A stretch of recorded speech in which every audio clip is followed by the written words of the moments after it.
E se o segredo da maestria marcial não for só acumular mais e mais técnicas, mas sim mudar completamente a forma como a gente se move?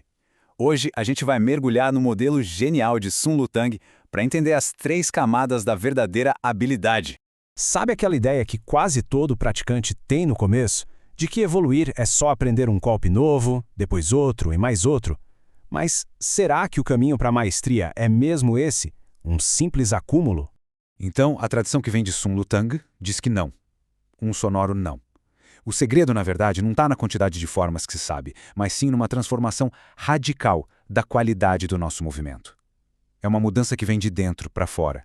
Para a gente conseguir entender essa virada de chave, a gente precisa olhar para além das técnicas em si e conhecer a mente por trás dessa ideia toda, Sun Lutang. Olha, Sun Lutang não era um mestre qualquer. Ele foi um cara que unificou as 3 grandes artes internas, o Taiji, o Xinyi e o Bagua. E o que o tornava um gênio era sua busca por clareza. Ele deixou de lado aquele papo de misticismo e focou na pura mecânica corporal. Ele queria que todo mundo entendesse exatamente como o corpo gera poder. E para explicar essa mecânica interna de um jeito que todo mundo pudesse visualizar, ele criou uma ferramenta brilhante, uma metáfora poderosa envolvendo a água. Pois é, em vez de uma lista de regras do tipo faça isso ou faça aquilo, Sun nos deu uma imagem operacional, a água. Ele imaginou o nosso progresso dividido em 3 camadas, e cada uma delas descreve a nossa relação com a resistência, que é o que a água simboliza. E aqui estão elas. Esse é o nosso mapa de hoje. Primeiro, debaixo d'água. Depois, no meio d'água. E por fim, sobre a água. Cada camada é um universo à parte, uma forma completamente diferente de se relacionar com o próprio corpo e com o movimento. Vamos começar mergulhando na primeira. Bora lá para a primeira camada então. Debaixo d'água.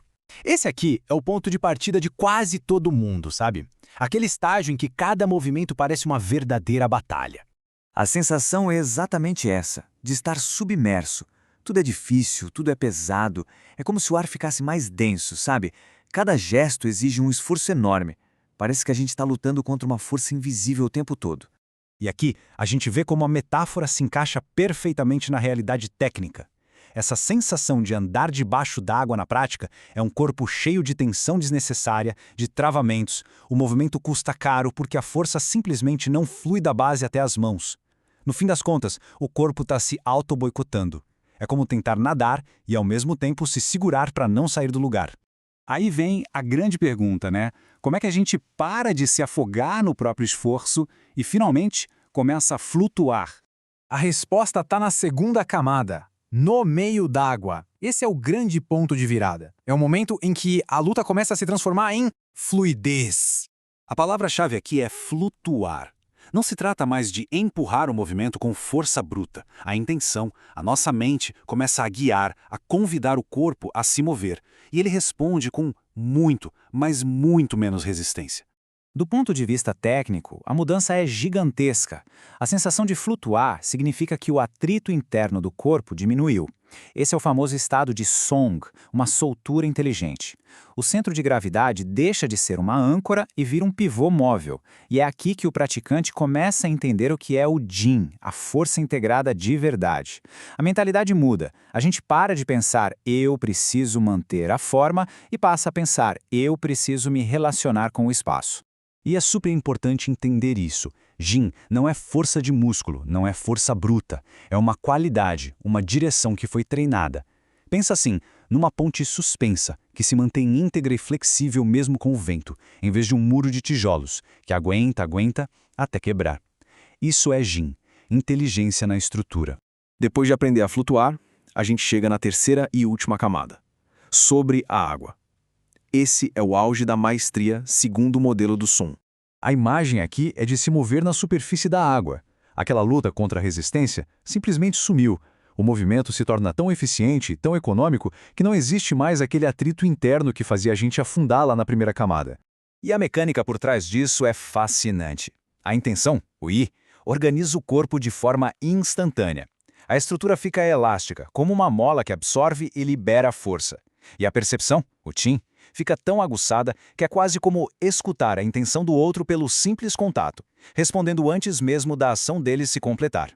O auge disso tudo é um estado chamado Shen-Min. E esquece a mística, não é nada disso. Pensa em clareza absoluta. A resposta certa não acontece por sorte, não é o improviso. Ela se torna a única consequência possível de um sistema corpo-mente que está perfeitamente integrado. É inevitável. Ok, a gente passou pelas 3 camadas. Mas qual é a grande lição que essa metáfora toda nos ensina para o treino do dia a dia? O que isso muda na prática? O ponto central é este aqui. O modelo de Sun praticamente nos proíbe de confundir a aparência de esforço com a habilidade de verdade. Sabe, suar muito, fazer careta, usar força demais, tudo isso é coisa da primeira camada. A maestria de verdade é invisível. Então, o caminho não é simplesmente ficar mais forte, do jeito que a gente costuma pensar. É trocar o sistema operacional. É parar de depender do músculo isolado e construir um motor interno. Uma organização corporal que faz qualquer gesto ser poderoso e eficiente, sem esforço aparente. No fim das contas, tudo se resume a juntar esses 3 elementos. Uma intenção clara, que dá o comando, um corpo totalmente integrado que obedece sem criar resistência, e um espírito, uma mente lúcida e estável que percebe o mundo com total clareza. Essa é a essência do Gong Fu. Essa jornada pelas 3 camadas mostra que a maestria não é tanto sobre o que a gente faz, mas sobre como a gente se organiza para fazer. Se essa exploração aqui trouxe alguma luz nova, a gente fica muito feliz com o like e com a inscrição para a gente continuar essa busca juntos. E claro, se isso pode ajudar alguém, compartilhe. E fica a pergunta para a gente refletir, com honestidade, em qual dessas camadas a gente se percebe nesse momento. Essa é a grande reflexão. Só de pensar sobre isso já é o primeiro passo para evoluir. A partir daqui, a gente vai continuar mergulhando fundo no universo do Tide. A pergunta fica no ar. Até a próxima.